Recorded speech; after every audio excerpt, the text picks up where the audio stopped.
Vous avez devant vos yeux la créature la plus puissante du monde. Si Oda nous a bien montré une chose lors de l'arc Wano, c'est que vaincre le monstre qu'est Kaido relève de l'exploit. Et pourtant, aussi surprenant que cela puisse paraître, Kaido a déjà essuyé 7 défaites avant de rendre définitivement les armes face à Luffy. Ainsi, se pose une question fondamentale. Qui sont les personnages qui ont réussi à défaire ce monstre de puissance par le passé? Il est l'heure de retracer ensemble le long périple de Kaido, le démon qui est devenu au fil des années un pilier du monde de One Piece. Avant de commencer, laissez-moi vous parler des antagonistes de notre monde, les pirates du net. Comme vous le savez, Internet n'est pas toujours très sécurisé. Et pour éviter d'être attaqué par des hackers ou de devenir victime de sites malveillants, l'une des meilleures solutions est d'utiliser un VPN. Et qui de mieux que CyberGhost VPN pour vous protéger contre la menace des hackers? Avec plus de 38 millions d'utilisateurs dans le monde et une excellente note sur Trustpilot, CyberGhost VPN masque votre adresse IP et crypte votre connexion Internet. C'est donc la solution parfaite pour naviguer sereinement sur les mers d'Internet de manière anonyme et sécurisée, que ce soit depuis chez vous ou depuis un réseau Wi-Fi public. Et ce n'est pas tout, CyberGhost VPN vous permet également d'accéder à du contenu et des trésors du monde entier sur plus de 40 plateformes de streaming. Par exemple, vous pourrez accéder à l'intégrale de One Piece, à Maggie, tout le catalogue de Crunchyroll à l'étranger et bien plus encore. Des serveurs sont disponibles dans 100 pays différents, vous permettant ainsi de profiter de plus de contenu que jamais. Et vous pouvez même emmener vos amis dans l'aventure car CyberGhost VPN vous permet de connecter jusqu'à 7 appareils différents en même temps avec un seul abonnement. Il est également compatible avec tous les systèmes d'exploitation et vous pouvez l'utiliser sur presque tous les appareils. Vous aimez cette idée de naviguer librement sur les mers? Eh bien, avec le lien dans la description, vous bénéficierez d'une réduction de 83% sur CyberGhost VPN, soit 2,03€ par mois et 4 mois gratuits en plus. Enfin, CyberGhost VPN est accompagné d'une garantie de remboursement de 45 jours, avec un support client français disponible 24 heures sur 24 et 7 jours sur 7. Maintenant, à vous de mettre les voiles et d'explorer chaque recoin de ce monde. 男は死に場所を探していた。彼について話すならば、海賊として7度の敗北を喫し、 Mettons les choses au clair dès le début. Les 7 défaites qu'a subi Kaido ne sont pas choquantes. On pourrait se dire que l'empereur est frauduleux à cause de ça, mais il faut se rendre compte d'une chose. Kaido, c'est plus de 40 ans dans la piraterie. Le mec a vécu l'ère des Rocks, de Roger et de Barbe Blanche, et il a réussi à s'imposer. En fait, j'irais même plus loin en disant que 7 défaites, c'est plutôt impressionnant. Surtout si on le compare à Luffy qui en 2 ans s'est fait laver plus d'une dizaine de fois. Plus que cela, Kaido n'est pas né comme la créature la plus puissante du monde. Il était déjà une force de la nature certes, mais c'est en explorant le monde aux côtés de grosses pointures qu'il est devenu le monstre que l'on connaît aujourd'hui. Maintenant, remontons à sa première défaite. En premier lieu, il est peu probable que Kaido se soit fait battre dans le royaume de Vodka, car oui, à ce moment-là, il était considéré comme le guerrier le plus puissant du pays. Ce qui signifie qu'en toute logique, dans ce royaume, il n'y avait aucune personne capable d'en venir à bout. C'est pourquoi sa première défaite pourrait très bien venir de la marine, et plus précisément des amiraux. On le sait, Kaido a été vendu au gouvernement mondial par son roi. Un roi qui, soit dit en passant, est bien débile, puisqu'il s'est débarrassé d'un atout de taille. Non mais sérieusement, il avait entre les mains un futur empereur, autrement dit, un homme qui aurait pu faire du royaume de Vodka une nation forte et indépendante. Quoi qu'il en soit, après s'être échappé des griffes du gouvernement mondial, Kaido a continué à se faire capturer. Et en général, c'était pour manger gratuitement dans des navires prisons. Donc à ce moment-là, je pense qu'il n'avait pas perdu, mais qu'il s'était simplement laissé menotter. Cependant, il n'y a pas que des faibles dans la marine. C'est pourquoi il est fort probable que Garp et Sengoku se soient chargés tous les deux de son cas. En effet, vous savez tout comme moi que ces deux-là étaient de sacrées menaces pour les pirates à l'époque. Et là, je peux vous le dire, ça a dû changer des combats que se tapait Kaido. En effet, Kaido a goûté pour la première fois à la défaite, lui qui jusqu'alors avait toujours écrasé ses ennemis. Ainsi, tout comme pour Shiki, les deux amiraux seraient parvenus à vaincre Kaido et à lui faire goûter à l'adrénaline d'un vrai combat. Mais visiblement, cette défaite n'a pas trop démoralisé Kaido puisqu'on le retrouvera une nouvelle fois en liberté. Et c'est après avoir erré assez longtemps sur les mers que nous retrouverons un Kaido adolescent. Un Kaido qui aura fait une escale sur la Ruche, l'île des pirates. À ce moment-là, on peut imaginer que Kaido était en quête de pouvoir. Et c'est comme cela qu'il fit la rencontre de Barbe Blanche. Ce dernier lui dit alors que Xebec voulait le voir. Et c'est comme ça que Kaido devint officiellement un Rox. Cependant, mettons-nous d'accord tout de suite. Est-ce que vous pensez sincèrement qu'un homme comme Kaido va rester sagement à sa place en suivant les ordres de son capitaine? La réponse est non.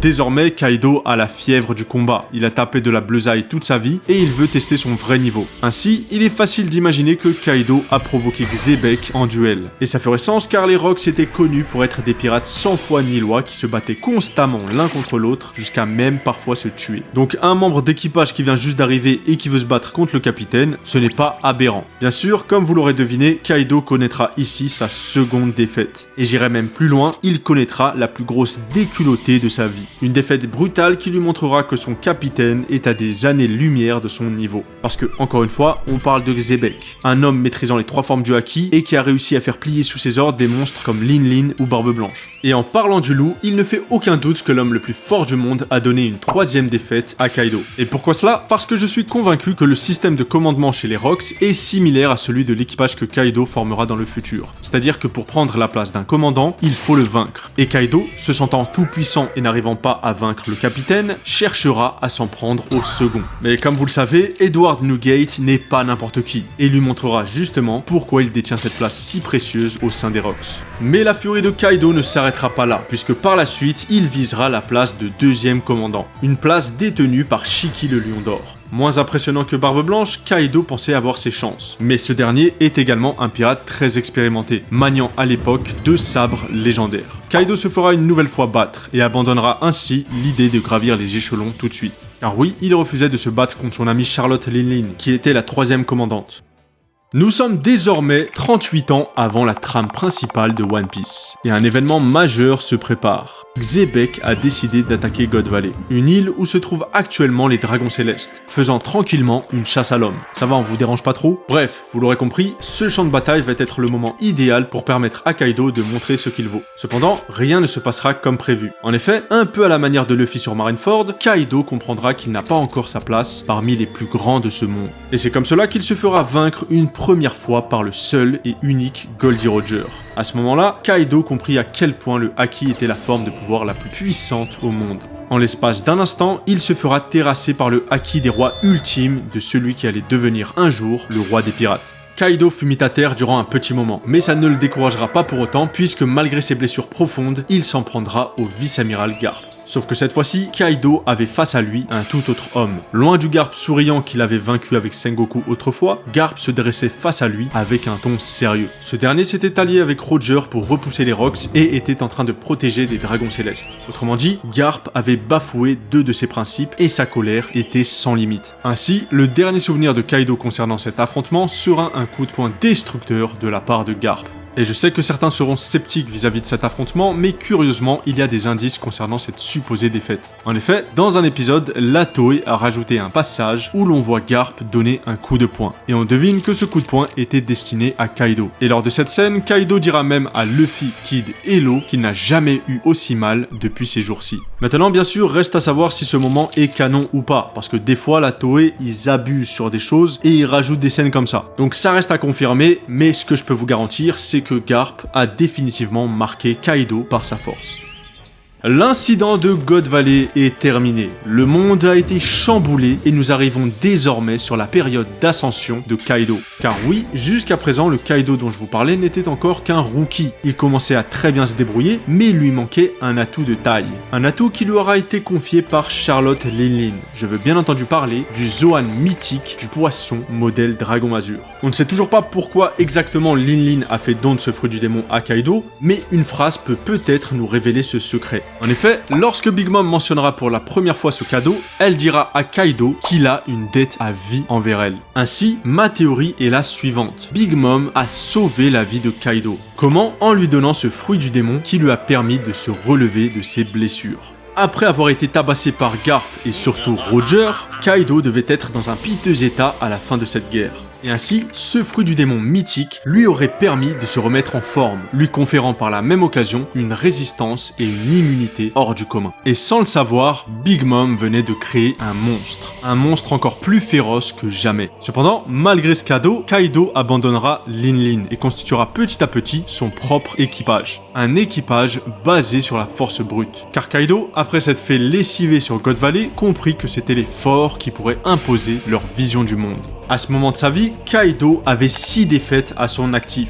Et il se jura alors de devenir si fort que plus personne ne pourrait se mesurer à lui. Il passa ainsi plus de 18 ans à s'entraîner sans relâche et devint rapidement l'un des 4 empereurs, terrassant sur son chemin tous ses adversaires. Par la suite, il fit de Wano son royaume, déterminé à faire de ce lieu une forteresse impénétrable. Et c'est ainsi qu'il fera la rencontre du tristement célèbre Oden Kozuki, un samouraï qu'il connaissait simplement de nom, car ce dernier avait fait le tour du monde auprès de Roger et Barbe Blanche. Et lorsque Oden revint sur Wano, curieusement, pour la première fois, Kaido cherchera un accord plutôt qu'un conflit. Il fera patienter Oden 5 ans, en lui faisant croire qu'au bout de ce délai, il s'en ira de Wano, lui et son équipage. Oden y crut jusqu'au bout et dansera durant 5 longues années. Vraiment, le frérot, il a souffert pour rien. Kaido, c'est vraiment l'harceleur originel. Bref, après avoir dansé le Logobi durant 5 ans, Oden se rendra compte du mensonge de Kaido et il ira s'attaquer directement à l'empereur. Cependant, Kaido était devenu très malin et il avait pris soin de constituer une gigantesque armée. Armée que Oden détruira en un instant. Le samouraï légendaire enclenchera alors un duel avec Kaido. Le combat était serré, mais au moment où Oden commençait à prendre l'ascendant, la vieille Kurozumi détournera son attention, ce qui permit à Kaido de donner au samouraï un coup fatal.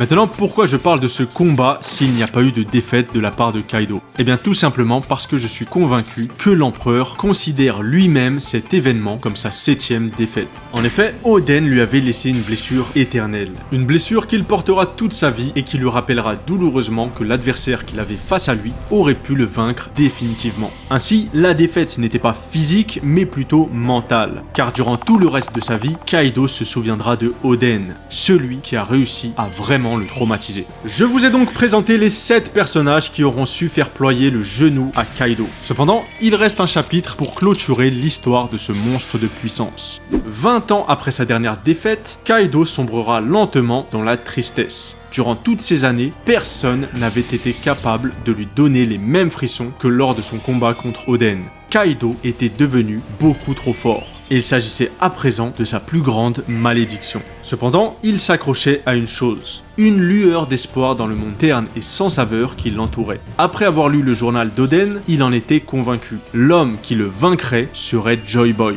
Et la suite, vous la connaissez. Kaido fera la rencontre de Monkey D. Luffy, un jeune pirate qui, à force d'acharnement, parviendra à faire revivre à l'empereur ses meilleures expériences de combat. Et c'est après de nombreuses tentatives que le guerrier libérateur Luffy délivrera enfin Kaido de son fardeau en le battant une 8e et dernière fois. La créature la plus puissante du monde pouvait enfin goûter au repos éternel.